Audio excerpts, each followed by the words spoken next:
Un tema de especial interés para mí y debería ser para todos los dominicanos, que recientemente pues pasó aniversario de haber ocurrido y queríamos tratarlo y enfocarlo con dos profesionales jóvenes que pudieran de una u otra manera hacer acucioso este debate para que después de salir de este programa cada uno de ustedes se quede con el deseo de seguir investigando y de buscar cuál es la posición que ustedes consideran que es la correcta.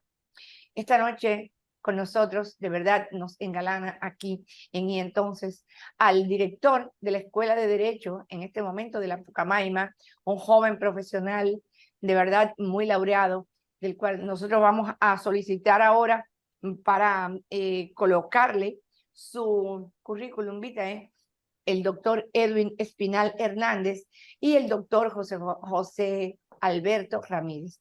Vamos a ver la hoja de vida de estos dos profesionales y regresamos de repente. El tema de hoy, el golpe de Estado del profesor Juan Bosch de 1963. Regresamos. Edwin Espinal Hernández, licenciado en Derecho, Pontificia Universidad Católica Madre y Maestra, notario público y director de la Escuela de Derecho de la Pontificia Universidad Católica Madre y Maestra, en su campus de Santiago y profesor de Derecho de la Propiedad Intelectual. Miembro del bufete directivo de la Corte de Arbitraje y Resolución Alternativa de Conflictos de la Cámara de Comercio y Producción de Santiago. Tiene una maestría en Procedimiento Civil, posgrado en Derecho del Trabajo y de la Seguridad Social, diplomado en Pedagogía, diplomado en Derecho de Autor y Derechos Conexos por la Universidad EAFIT de Medellín, Colombia. Diplomado en Alta Especialización en Derecho de Autor por la Universidad Complutense de Madrid. Fue director de la Oficina Nacional de Derecho de Autor, presidente de la Asociación Dominicana de Propiedad Intelectual y del Comité Dominicano del Consejo Internacional de Monumentos y Sitios. Es además miembro correspondiente del Instituto Duartiano, miembro de número del Instituto Dominicano de Genealogía, del que fue presidente y miembro de número de la Academia Dominicana de la Historia. Actualmente, cursa el doctorado en Derecho de la Universidad Externado de Colombia y la Pontificia Universidad Católica Madre y Maestra. Joaquín Alberto Ramírez, doctor en Medicina, Universidad Autónoma de Santo Domingo, diplomado en Formulación y Evaluación de Proyectos Sociales, INTEC, diplomado de Alta Gerencia, INTEC, diplomado en Educación a Distancia y Uso de Entornos Virtuales de Aprendizaje bajo un enfoque de competencia, UAPA, maestría en Alimentación y Nutrición, UAS. Es docente en la Universidad Abierta para Adultos, UAPA, en las materias de Ciencias de la Naturaleza, Anatomía y Fisiología Humanas, autor de los libros Las intervenciones extranjeras en República Dominicana en la modernidad líquida. Las intervenciones extranjeras en República Dominicana en la modernidad sólida. Lenin. Voy a pensar inevitablemente en la política. El mundo de sólido a líquido. Engels, el polímata. Sánchez y la inconstancia de los filorios. El cortoplacismo de las reformas constitucionales dominicanas. Bien, doctores, nos gustaría tener una panorámica de cómo era la República Dominicana de 1962, cuando realmente se presenta la situación electoral, donde Bosch sale a buscar el apoyo de los dominicanos. ¿Cómo gana? Fueron unas elecciones realmente ganadas de manera correcta, honesta. ¿Cómo pasa? Siéntanse libres de cualquiera la palabra primero, porque esta noche vamos a disfrutar de ustedes aquí. ¿Quién toma la palabra primero? El doctor Edwin Espinal, que arranque. Doctor. Sí. La República Dominicana de fines de 1962 era todavía un país prácticamente imantado por el reflujo, el derrocamiento de la tiranía trujillista y no se había despojado de las confrontaciones que existían entre diversos grupos que pugnaban en ese momento en el escenario político. Y ese es el escenario que va a digamos que a plantear el marco de las elecciones de 1962 con una Unión Cívica como partido preponderante, un 14 de junio dividido internamente y afectado por la represión estatal, y prácticamente con estos dos últimos contendientes, Unión Cívica y Bosch, con elecciones que estuvieron permeadas por la asistencia de delegados internacionales de la Organización de Estados Americanos. Sin embargo, no obstante, el clima tenso de los últimos días, como se puede historiar a partir de la prensa de la época, vamos a encontrar cómo el número de votantes superó los cálculos porque todas las mesas de votación estuvieron abarrotadas. No quedó más que el reconocimiento del triunfo de Bosch, que en el momento de diciembre del 62 se encontraba en Estados Unidos, y fueron ciertamente elecciones que constituyeron un ejemplo cívico, por decirlo de alguna manera, dado el poco tiempo que se había transcurrido entre el fin de la dictadura y las elecciones. Y lo que siguió, bueno, es una historia ya conocida. Ok. Doctor, ¿está usted de acuerdo con los planteamientos que ha hecho el doctor Edwin Espinal? Y si es así, él ha dicho que el favorito para ganar las elecciones no era el PRD de Bosch, era Unión Cívica con su líder, Viriato Fiallo. Si usted está de acuerdo con lo que ha dicho el doctor, ¿cómo se hace? Y si no, tienes este momento de decirlo, ¿cómo acepta entonces una República Dominicana, como bien dice el doctor, todavía bajo los efectos de una dictadura acabada de suceder, dirigida con mano férrea, donde todavía la gente, me imagino que tenía miedo de hablar, de expresarse, etcétera? ¿Cómo acepta los resultados de estas elecciones? ¿O algún sector de la vida nacional calladamente no las aceptó? ¿Qué piensa usted, doctor? Bueno, coincido en gran parte con los planteamientos que hace el doctor Espinal Hernández. Yo quiero verlo en dos contextos, un contexto mundial y un contexto regional. En el contexto mundial, en el 45 se había terminado la Segunda Guerra Mundial y la Unión Soviética, que existía como Estado, y Estados Unidos, que eran aliados. Entonces, a partir de vencer tanto a Hitler como a Japón y a Italia, pues decidieron entonces el enfrentamiento de ellos. Ahí inicia la Guerra Fría.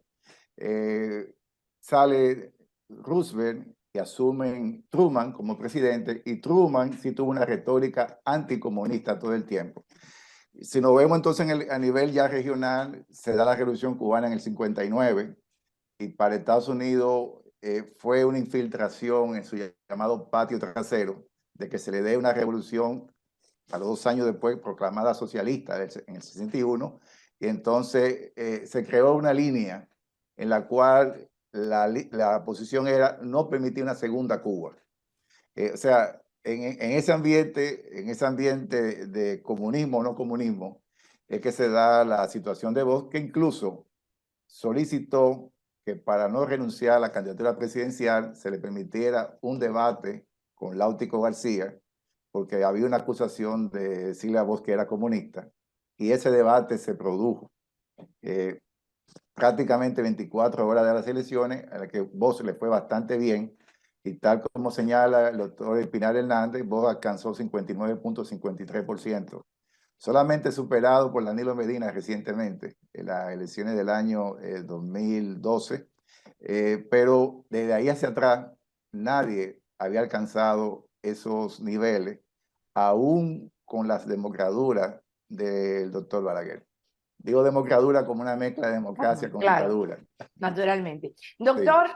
Espinal, ¿no hubo pataleo de parte de la Unión Cívica? O sea, elecciones democráticas y exacto, o sea, un triunfo contundente obliga a que el contendor pues tenga que retirarse, pero sabiendo cómo somos los dominicanos, o los de la época eran diferentes, lo aceptaron bien, o qué pasó. Es para que la gente vaya teniendo una idea de si había una atmósfera previa de predisposición a don Juan o de temor o lo que sea, porque vamos a entrar en materia del golpe en el próximo segmento.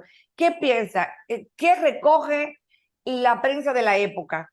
Lo aceptó Unión Cívica tranquilamente y el 14 de junio se puso al lado de Bosch, dijo inmediatamente que iba a trabajar por la democracia y por ese nuevo gobierno, ¿o qué pasó?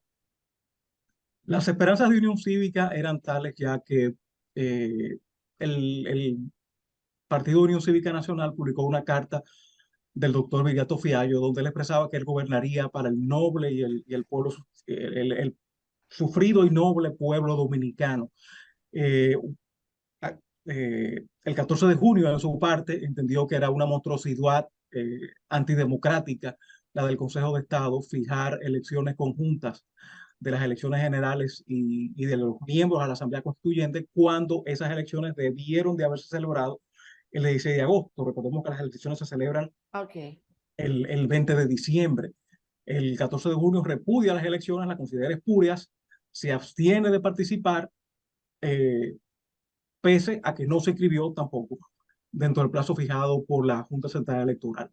En ese momento, quienes sí reconocen el triunfo de Bosch son el Partido Nacional Revolucionario Democrático, no, y el Partido Social Cristiano el 23 de diciembre. Y el propio Consejo de Estado reconoce el 31 de diciembre el triunfo de Bosch. El presidente Rafael Bonelli le envía un cable a Bosch comunicándole la proclamación de la Junta Central Electoral, y lo propio hizo la Junta Central Electoral.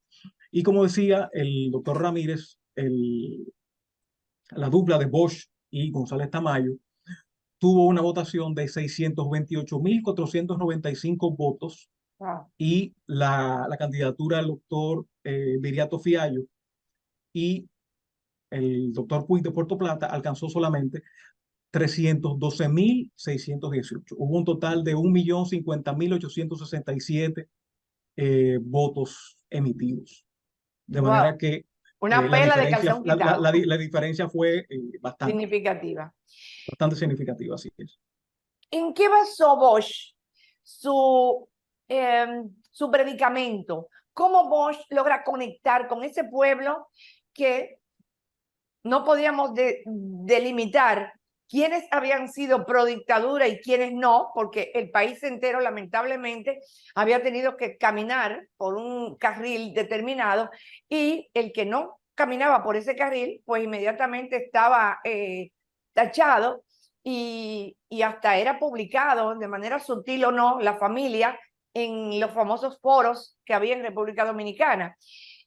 Llega Bosch con una prédica de acabar con todo lo que representa los reductos de la dictadura, trata de lanzar un ramo de olivo. ¿Cuál fue la estrategia de Bosch, que sabemos que era un gran estratega, para haber logrado conectar con los dominicanos de la época, donde lo que había era básicamente radio y muy poca televisión? No creo que una gran cantidad de familias tuvieran televisión y prensa escrita. O sea, para poder llegar, no teníamos las redes sociales, no teníamos nada. ¿Y cómo logra conectar la visión de cada uno de ustedes de cuál fue la herramienta fundamental de Bosch para lograr que el pueblo dijera: este es mi candidato y voy a salir a votar por él? Cualquiera que quiera primero. Bien, en el caso de Bosch viene de una sociedad como la cubana, que tenía ya un nivel de desarrollo superior a la nuestra.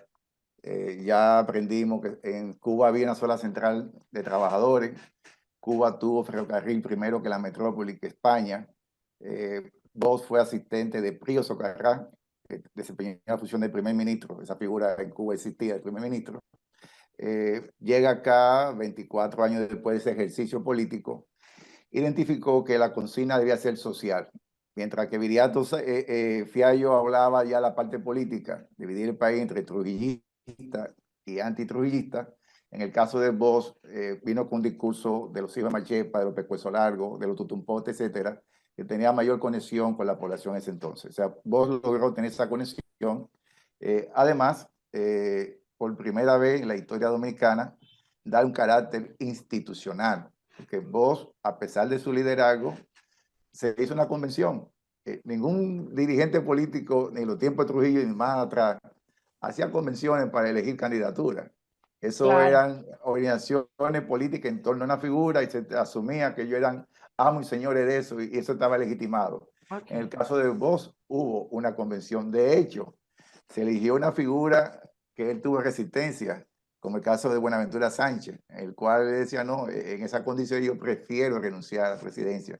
Y tuvo que designarse a Segundo Tamayo, médico, que fue su acompañante de boleta. Es decir, en pocas palabras, Bosch tuvo un discurso social mientras su mayor oponente se quedó en el nivel político.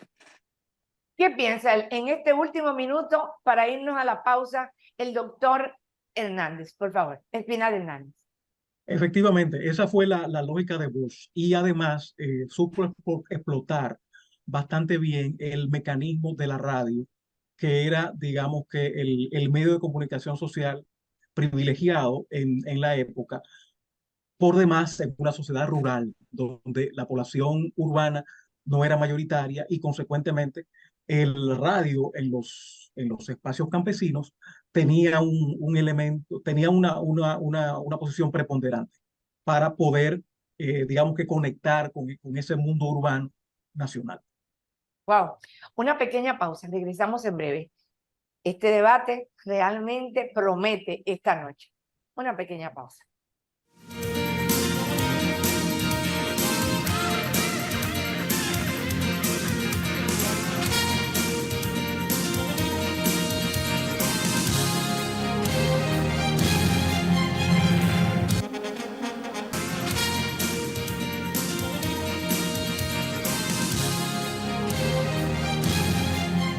Si conecta usted con nosotros en este momento, estamos tratando el golpe de Estado de Juan Bosch de 1963, en manos de dos jóvenes profesionales dominicanos de gran valía que nos van a llevar o nos han estado llevando a través de sus conocimientos y sus informaciones a lo que fue la República Dominicana de finales de 1962. Si la primera parte no la vio, al terminar esta entrevista estará disponible en nuestro canal de YouTube. Importante conocer la historia para no repetirla o tal vez para sí repetirla. Bosch, ¿qué tan valioso fue para República Dominicana? ¿Qué significó haber derrocado a este presidente? En la voz de estos dos caballeros esta noche nos vamos a enterar. Doctores, llega ya el momento de reconocer el triunfo de Bosch después de realmente una pela épica electoral donde se utilizaron herramientas fundamentales y donde Bosch demostró tener un conocimiento acabado de la sociología del dominicano de la época. Conectó definitivamente con él y movilizó grandes cantidades de personas de pueblo, de campo y de ciudad para ir a apoyarlo. Entonces, un gobierno que surge, como decía el doctor Edwin Espinal, del ejercicio democrático después de una dictadura férrea, se considera que una de las dictaduras más férreas que había presentado América Latina y que todavía el día de hoy tuvimos nosotros los dominicanos, salimos a la libertad y escogemos un presidente de manera libérrima. ¿Qué pasó? Que unos meses después, ¿qué pudo haber pasado en el tejido sociopolítico dominicano para que unos meses después se derrocara a Juan Bosch? ¿Hubo manos extranjeras en el derrocamiento de Bosch? ¿Consideran ustedes que principalmente fueron manos dominicanas? Todos suyos los micrófonos. ¿Qué pasó después de haber ganado Bosch esas elecciones? Lo primero es que el gobierno inicia con la proclamación de una nueva constitución. Se había convocado una asamblea constituyente por parte del Consejo de Estado y los trabajos culminan con la proclama de la Constitución el 29 de abril de 1963, coincidentemente, la misma fecha en la que Ulises Francisco Espaillat tomó posesión del cargo de presidente de la República en 1876. ¿Acaso quizás una coincidencia maldita? Porque eh, van a coincidir en el mismo lapso de ejercicio Bosch y Espaillat. Y esa coincidencia, Espaillat, figura de la Restauración, 1963, centenario de la Guerra Restauradora, llevan a concluir a que hubo quizás esos vasos comunicantes, esa teoría de la conspiración entre ambas figuras. Pero lo cierto es que el gobierno de Bosch desde un principio se vio torpedeado por sectores locales, de la mano del empresariado, de la industria, de la iglesia, de los militares, y esto constituyó el caldo de cultivo para que meses después, en septiembre, apenas el gobierno fuera derrocado.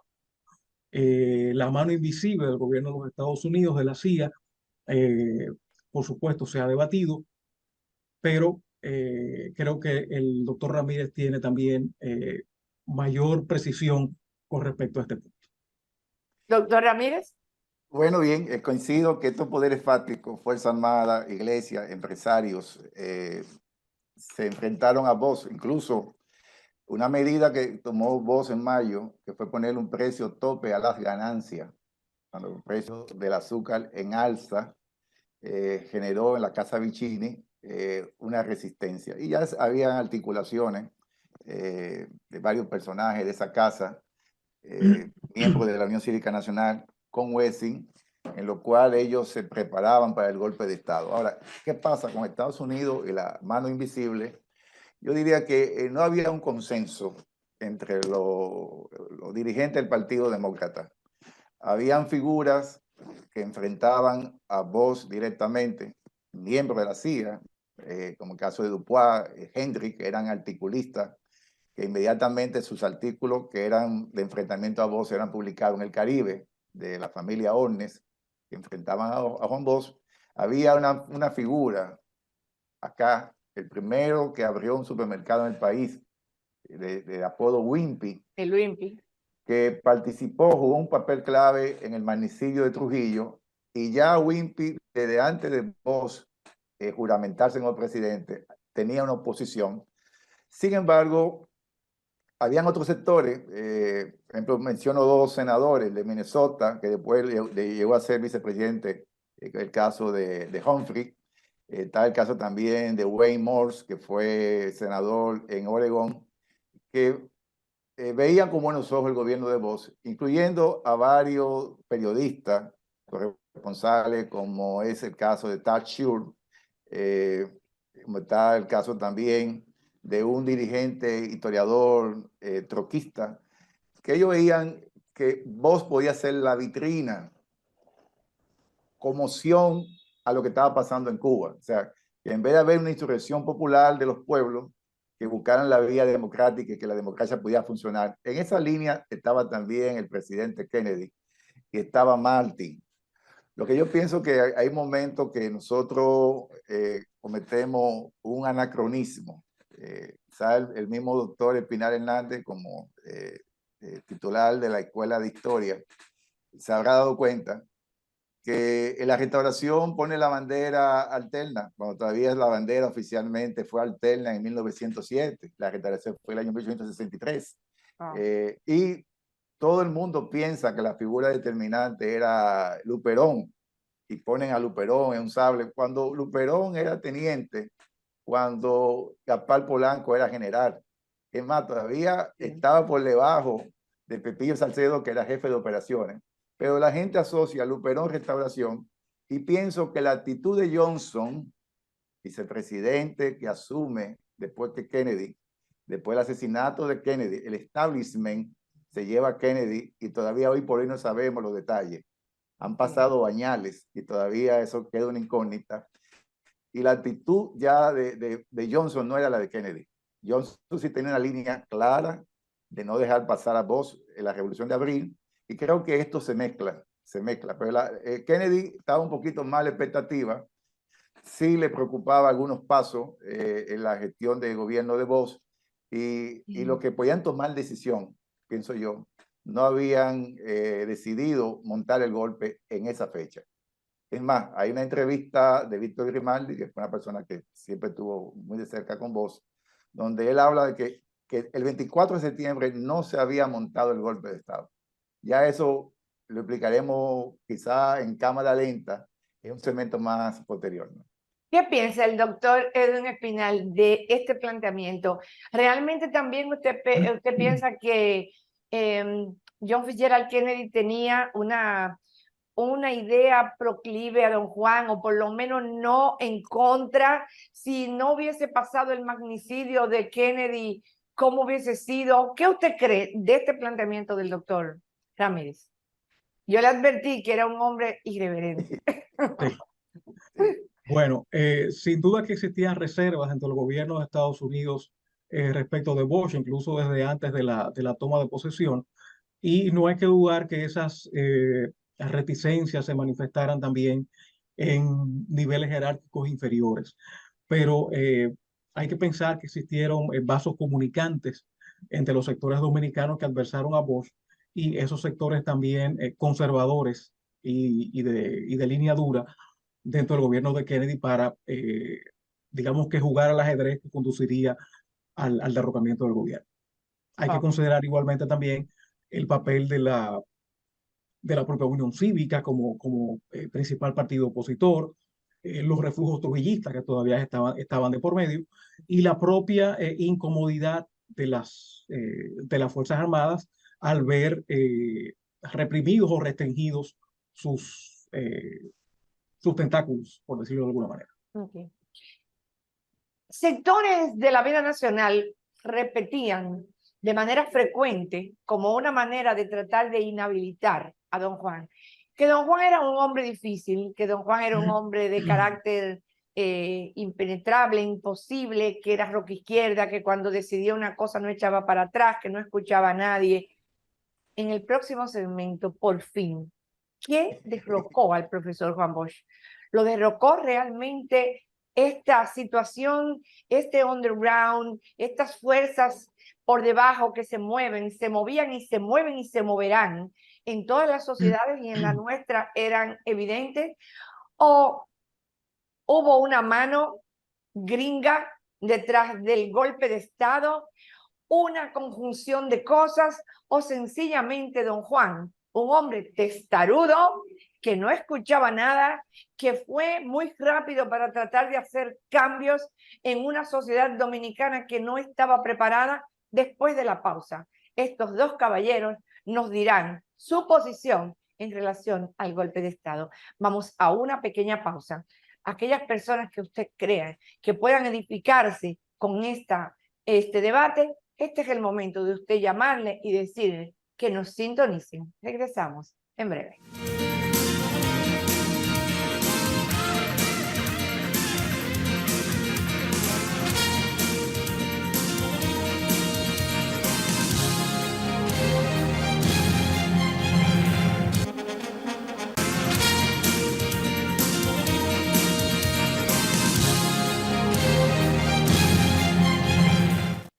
Continuamos conversando con los doctores Edwin Espinal Hernández y Joaquín Alberto Ramírez.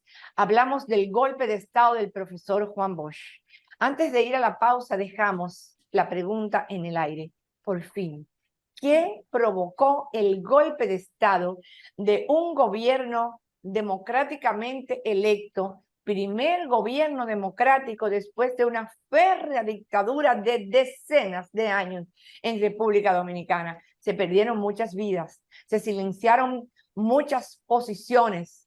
La gente tenía temor en la dictadura de una familia que hizo una acumulación originaria sustituyendo lo que en ese momento debió haber sido una clase dominante que en República Dominicana no existía. De repente somos libres y sin embargo, ¿quién destruyó el derecho a la libertad y a la democracia de un gobierno del profesor Juan Bosch? Doctor Espinal, doctor Ramírez, por fin, ¿qué derrocó a Juan Bosch? Me gustaría que el doctor Ramírez hablara primero, Hernández, Espinal, porque él tiene una posición que yo creo que usted de una u otra manera va a tener que tratar de debatir. Joaquín Alberto Ramírez, ¿quién derrocó a Bosch? Usted es un fiel alumno de Bosch. Usted llegó al Partido de la Liberación Dominicana siendo apenas un chiquillo de menos de 15 años y ha transitado durante todo este tiempo y ha repetido durante todo este tiempo, durante mucho tiempo, los análisis que se hicieron del golpe de Estado de Bosch. Y ahora, ¿qué piensa usted?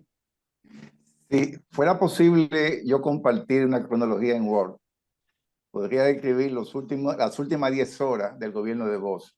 No sé si es posible. La magia de la postproducción hace todo esto, así que no se preocupe, Sí. hágase de cuenta que le estamos compartiendo porque la vamos a compartir. El 24 de septiembre, día de la Mercedes, día de fiesta en el país, a las 8 de la noche, había un homenaje al vicealmirante William Ferror de Estados Unidos. Eso se hizo en el Club de Oficiales de la Fuerza Armada, que ahora mismo son las instalaciones donde están las oficinas principales del INDRI, allá en el centro de observo de la feria, como decimos nosotros. Bosch llegó 7 minutos antes. Como buen observador, se dio cuenta que habían oficiales del ejército, de la Marina de Guerra, pero no habían oficiales de la aviación militar dominicana, como se le llamaba la Fuerza Aérea en ese entonces, en el cual entonces estaba Atila Luna, que era el jefe de Estado Mayor, y de ahí era parte también Elías Wessing, que tenía rango de coronel, y que era el director del Centro de Enseñanza de la Fuerza Armada llamada CEFA. Luego de eso, a las 9 de la noche, Bosch sostuvo una reunión en su casa con el embajador Martin y el consejero Spencer King. Entre 9 y 10, hubo una reunión de Bosch en su casa también con el jefe de la Fuerza Armada, Viña Román, con el jefe del ejército, Ugría Morel, con quien dirigía la Marina de Santa María, y con Tapia CC, que no ubico la rama a la que pertenecía, donde Bosch le dice textualmente a ellos: tengo su informe que me merecen entero crédito de que el coronel Wessing ha dicho que al Ovejo le van a hacer idéntico a lo que le hicieron al Chivo, y yo no voy a gobernar con presiones de ese tipo. A las 10 de la noche hubo otro homenaje. Para aclaración de los más jóvenes, el Sí. Ovejo, le decían a él, a Bosch, y el Por la Chivo cabeza blanca. era Sí. el nombre que se tenía para el dictador Trujillo, ¿correcto? Así mismo es. A las 10 hubo otro homenaje en el campamento 27 de febrero, que en ese entonces son los lugares que tiene ahora en Sanssouci la Marina de Guerra. A esa hora, Bosch ordena localizar a Fernández Domínguez. Fernández Domínguez tenía rango de teniente coronel, era el director de la Academia Militar, Las Carreras, y como se trataba de un día de fiesta, él se encontraba por Cenoví, ¿no? Eso es la provincia de Duarte. Luego de las 10, Bosch le imparte instrucciones al jefe del cuerpo ayudante militar, Calderón Fernández, para que localizara a Fabio Herrera Cabral, que en aquel entonces era viceministro de la presidencia. Fabio Herrera llega a las 10:30 a Palacio, entre 10:30 y 11 de la mañana. Lo manda a buscar un papel timbrado, escribe un decreto, deja la línea en blanco y ahí pone el nombre de Elías Wessing y Wessing, destituido del CEFA. El CEFA era de estas funciones que no era de libre remoción, como ocurre todavía en estos tiempos. Por ejemplo, por competencia, tiene un mandato de un tiempo y el presidente que llegue sencillamente tiene que esperar que cumpla ese mandato, a menos que haya una falta grave que lo lleve con los mecanismos que existen de quitarlo. Entonces, eso pasaba con Wessing, tenía esa protección. Y Fabio Herrera Cabral le hace la observación a Bosch de que no se veía bien en su persona, porque él siempre ha sido el ejemplo de respeto a la Constitución y a las leyes. Y es ahí entonces donde vos plantea que si él no estaba en la capacidad de retirar a Wessing, él prefería renunciar. En eso, Herrera Perdón, Cabral, ¿no sería un sí, decir? ¿No sería algo coloquial? Que dice, bueno, si yo no puedo, si yo como presidente no puedo remover un militar que de una u otra manera yo considero que me está haciendo, yo prefiero renunciar. ¿No sería eso solamente un decir? no quedó ahí, Taina, no quedó ahí. Hay una conversación entre Herrera Cabral y Viña Román, en el cual Herrera Cabral le decía que no podía permitirse la renuncia de Bozo, y Viña le responde, tú sabes que este hombre es muy terco. Y eso, además de lo que tú has dicho, yo tuve la oportunidad de estar 3 años junto a vos, que fui mecanógrafo, una profesión que ya no existe, porque ya la gente no sabe que antes había máquinas en las que uno tecleaba y corría el carro para escribir, ya eso en la actualidad estará en los museos. Bueno, resulta que Viña Román llama a Palacio, llama del Palacio, mejor dicho, Attila, que era el jefe de Estado Mayor de la Fuerza Aérea.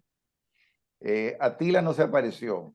Él delegó, Attila Luna Pérez, delegó su representación en 2 coroneles, en Guarién Cabrera Ariza y Álvarez Albizu, que estaban reunidos en alta hora ya del 24, incluso había pasado ya la 1:30 de la mañana. Lo que vos decides después es trasladar a Wessing, esa es la decisión. Perdón, Viña Román llama a Attila Attila Luna Luna por Pérez, orden del presidente de la República. no, por decisión del mismo Ok, que fuera a Palacio, porque la ok, reunión era con los jefes de Estado Mayores y perfecto. vos estás observando esta actitud de no participación del lado de la aviación militar. Ok. Siempre estaba el ejército, siempre estaba la Marina de Guerra, pero en el caso de la Fuerza Aérea, lo llamamos hoy por hoy, no había presencia de ellos. Aunque él delegó en estos 2 coroneles que sí estuvieron allá. Cuando anuncia la medida los militares, tampoco recomendaron eso. Y entonces es ahí, después de la 1:30 de la mañana, en la que vos decides convocar la Asamblea Nacional para la renuncia. De hecho, José Rafael Molina Ureña, que es el presidente de la Cámara de Diputados, que era uno de los miembros de ese bufete directivo, estaba en Palacio para eso, habían varios ministros. Hay una conversación de Viña Román con Calderón Fernández, en la cual se trataba de convencer a Bozo de retirar la renuncia. Sin embargo, cuando Cabrera Ariza y Álvarez Albizu le comunican a Luna Pérez la decisión de Bozo, Luna Pérez señala que si no apresan a Bozo, bombardearía el Palacio. En eso llega Con Inver rango de Barrera. coronel.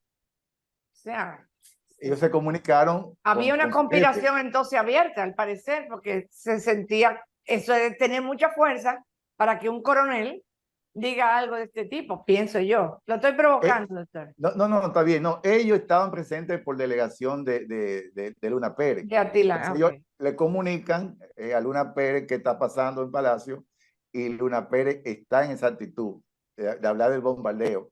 En ese momento llega Inver Barrera también sugiriendo el apresamiento de Bozo. Llegaron ahí incluso 5 tanques de guerra dirigidos por el mayor Gran Pobre Medina Mercedes, una persona que yo conozco indirectamente por una comadre que tengo, que fue una designación reciente que había hecho Wessing, sin consulta incluso con Viña Román, ni lo sabía el presidente Bozo.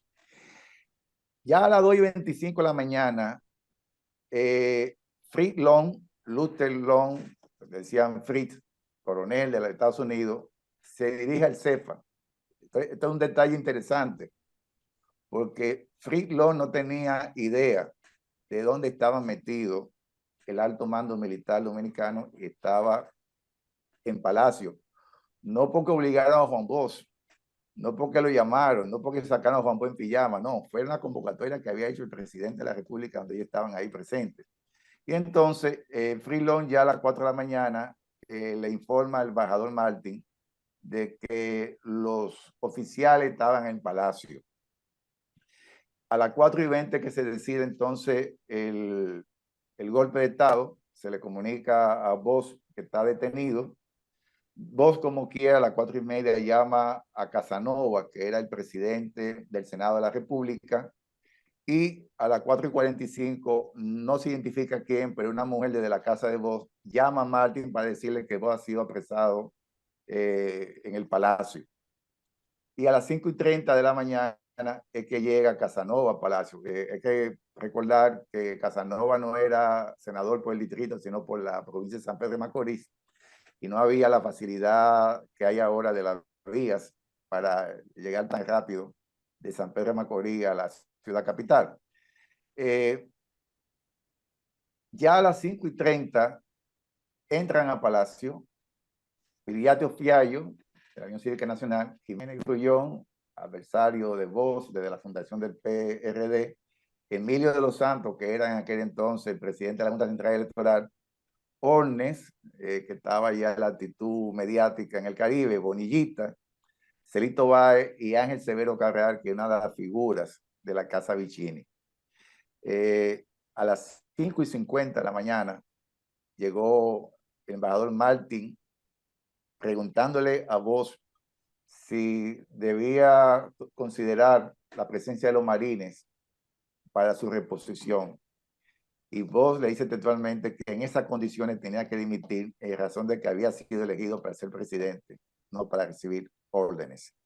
Esas son las investigaciones que he podido cruzar, tener de esas 10 últimas horas de Bosch, donde evidentemente, independientemente de todas las conspiraciones que había, en ese momento lo que precipitó la situación fue la actitud de desafío de Wessing a Bosch, que siempre lo que he observado en Juan Bosch, tanto en la convención que yo hice referencia, donde salió electo candidato presidencial, planteó la renuncia para que le quitaran el vicepresidente y se lo quitaron. Faltando semanas para elecciones, plantea la renuncia a ser candidato y obliga a un debate con Láutico García. En esta plantea la renuncia, pero realmente lo que él estaba provocando era una actividad política, porque él tiene que renunciar públicamente a la Asamblea Nacional ante los diputados y senadores, y en esas condiciones los militares se crean incertidumbre, más los que estaban afuera y los que estaban adentro.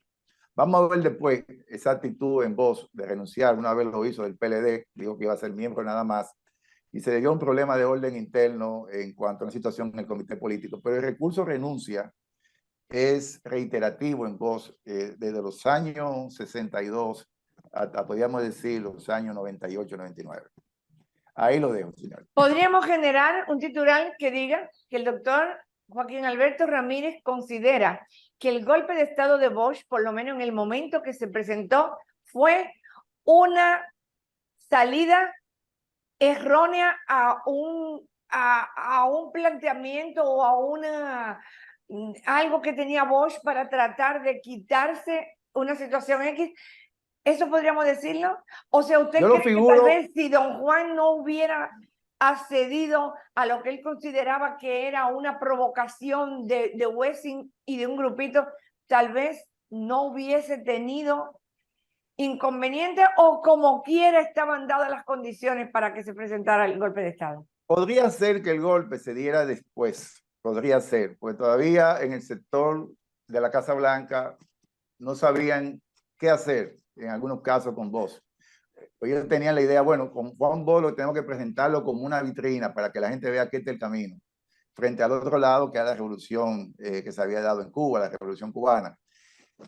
Los choques que había podía ser que condujera a eso, pero en ese instante, yo digo que fue una maniobra de un trapecista pensando que iba a agarrar el trapecio, falló y cayó.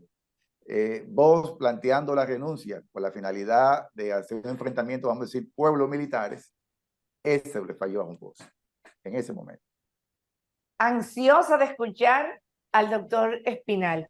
Doctor, realmente, ¿qué piensa usted de este planteamiento? ¿Cree usted realmente, y al final naturalmente, de lo que provocó el golpe de Estado de Bosch? ¿Fueron tan pasivos los norteamericanos que solamente en este momento quedaron sorprendidos? ¿O usted cree que no se muy diferente a lo que plantea el doctor Ramírez. No, hay que considerar la labor que tuvo el embajador Martin en ese momento, o sea, de oposición al gobierno. Y se reconoce indudablemente que en esos 7 meses de gobierno se cometieron errores, que hubo fallas y que esas fallas de alguna manera, ¿Fallas de Bosch, claro, por ejemplo? errores políticos que favorecieron o que le dieron cancha a los patrocinadores del golpe, a los auspiciadores del golpe, para aprovechar una oportunidad. Y esa cadena de errores, esa sucesión de errores, indudablemente que fue erosionando parte de la base de apoyo del gobierno y quebró en un sentido el consenso nacional que lo llevó a la presidencia de la República.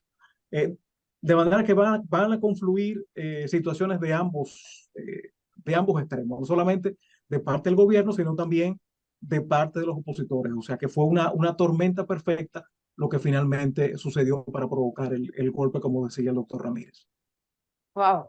O sea que usted no difiere tanto de lo que plantea el doctor en relación a los mecanismos que se fueron sucediendo, pero específicamente en relación a que pudo haber sido un recurso de don Juan, por ejemplo, en ese momento para tratar de concitar la disciplina, el orden, el respeto y el apego, naturalmente, los altos mandos militares hacia su gobierno.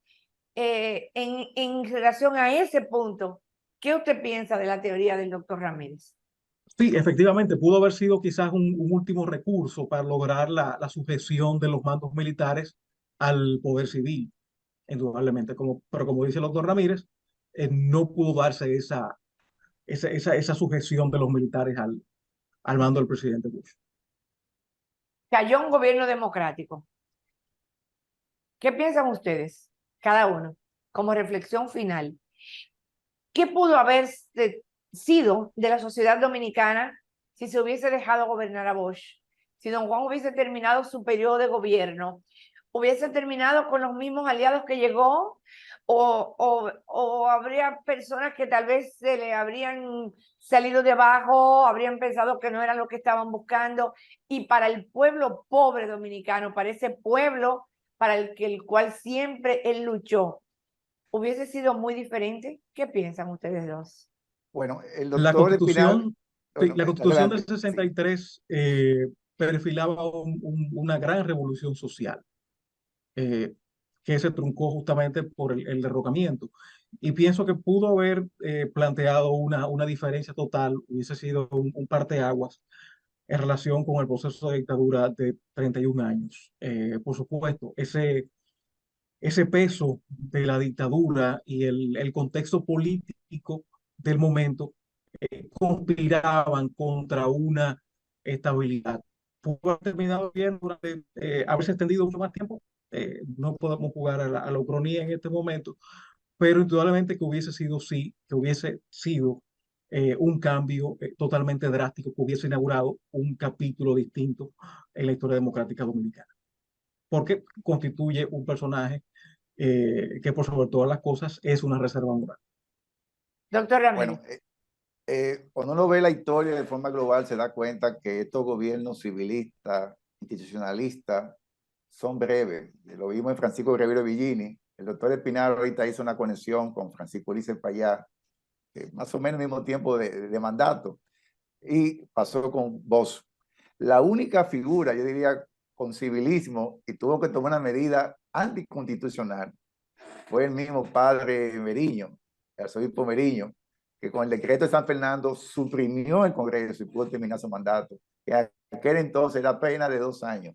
Había una situación en el Partido Azul que ellos prefirieron poner mandato corto de 2 años hasta que Billy después lo amplió.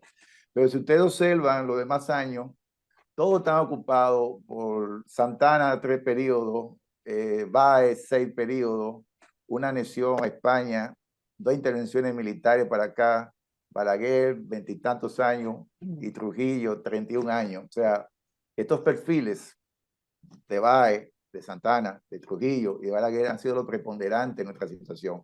Y hoy por hoy, señores, estamos en la misma situación. El financiamiento a los partidos políticos no permiten que nadie llegue con una voluntad propia, llegan maniatados. cuando te quiere tocar intereses muy sensibles, tiene grandes dificultades. Wow. Sí. República Dominicana aprendió la lección con el golpe de Bosch. Vimos que en toda la región se sucedieron golpes de estados hasta hace poco, sin ningún tipo de miramiento, sin ningún tipo de problemas. Incluso tenemos casos recientes de unos años atrás, como por el caso específico de Honduras con Mel Zelaya, una persona que cuando llegó al poder, me consta, porque yo era diputada del Parlamento Centroamericano, era increíblemente popular y la gente lo adoraba, le decía Mel, Melito, etcétera, y ustedes vieron cómo terminó. República Dominicana nunca más tuvo un golpe de Estado. Tal vez sea motivo de otro programa, pero ¿aprendió República Dominicana del golpe de Bosch u otros motivos han sido los que impidieron que República Dominicana se presentase de nuevo algún golpe de Estado? Doctor Espinal. Bueno, interesantísima la lección. Pienso que la lección estuvo dada con la guerra de abril, porque justamente lo que se buscó fue rescatar la Constitución del 63 y reponer al gobierno de Bosch, y trajo consecuentemente el enfrentamiento entre los militares opuestos a esa vuelta. Ahí estuvo la lección aprendida, entiendo. Wow. ¿Qué dice Joaquín Alberto He Ramírez? dicho que esto no hace un debate, esto hace un asunto de yo apoyo, yo secundo, porque yo estoy completamente de acuerdo con el doctor Espinal. O sea, la vacuna nuestra fue la revolución del 65. Esa ha sido la vacuna que ha permitido gobierno tras gobierno, aún con crisis, por ejemplo, la del 94, pero ha sido un marco constitucional. Bueno, o sea, hay que reformar la Constitución en 3 días, lo hacemos, pero lo hacemos en base a reglas de juego claras.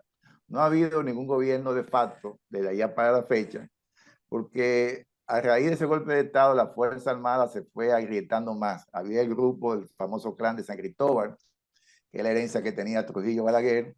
Había un grupo oportunista de Inbel Barrera que estaba por ahí, estaba Huesi envalentonado también con lo suyo, y había el grupo de los académicos, con Fernández Domínguez a la cabeza, que fue lo que pudieron hacer la conspiración de 65 y prácticamente tener arrinconado a los militares dominicanos hasta que no llegó la intervención militar, que obligó a un pacto, porque no hubo tampoco un aplastamiento, sino un pacto de nombrar un presidente provisional, convocar unas elecciones, entre comillas, y entonces permitir la vuelta a la nacionalidad del país. Invitados de lujo hemos tenido esta noche.